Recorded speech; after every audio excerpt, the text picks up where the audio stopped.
Hi, welcome to another interview with Dr. Walt Larimore. He's the author of several books, including one called Supersized Kids, which we've talked about in another interview with Walt.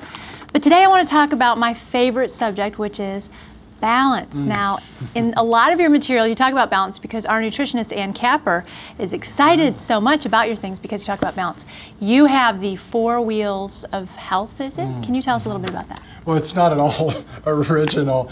It actually got it from the Bible, where the physician writer in the Bible, who was Luke, the Apostle Luke, in writing the Gospel of Luke, described the preteen Jesus as being perfectly balanced. And he said that Jesus in the flesh grew in wisdom and stature, in relationship with men and relationship with God. So he described these 4 areas of balance.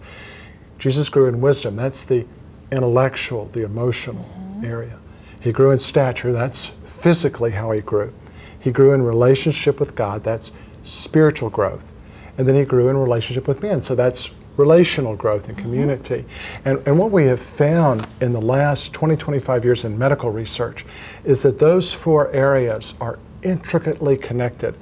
And so I call them the 4 wheels of health. If you imagine your health being a vehicle or a car with 4 wheels, and if one of those wheels gets a little underinflated or a little out of balance, you're more likely to have a vehicle that won't run as far.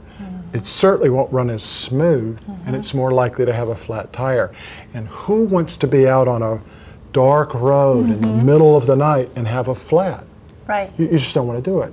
And so my emphasis in helping people become highly healthy is, how do you measure those wheels? And then how do you inflate them so that you can have as smooth a ride as possible? And I don't want to discount the spiritual wheel. I think that's the one that's connected to the power drive. In fact, the Apostle Paul said that physical training is of some good, but spiritual training or godliness is of good in this life and the next.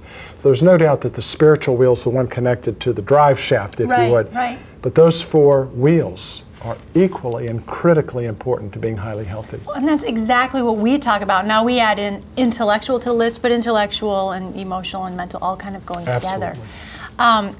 One of the things about that, though, is you talk about unforgiveness and different things like that can actually impact your health. And somebody might say, well, how could unforgiveness affect my health? What would you say? You know, I think the simplest way to visualize it is this. Failing to forgive someone is like trying to hurt them by drinking a poison. It actually rots your soul from the inside out. In our emotional health assessment, in my God's Design for Highly Healthy books, God's Design for a Highly Healthy Person, Highly Healthy Child, in the emotional assessment, one whole spoke is devoted to this area of unforgiveness and cynicism and hostility, I call it. I recently taught a week-long seminar with John Trent, and it was at a camp where Army officers were there with their families. These were war heroes, veterans from Afghanistan and the war in Iraq, who were at a camp just to recover, to refresh with their families. And we had them fill out the highly healthy assessment. And what stunned me, 100% of those officers, their forgiveness wheel was broken. That spoke was broke. And we spent most of that week dealing with that. The Bible is very, very clear that if we fail to forgive as we've been forgiven, it will impact our life in almost every way. Wow. Well, thank you so much for that. I wish we had just hours with you because you have a lot of experience and insight. But again, it's Dr. Walt Larimore, and you can click the links to his sites and to his books. And thank you again for your time. Oh, good to be with you. All right.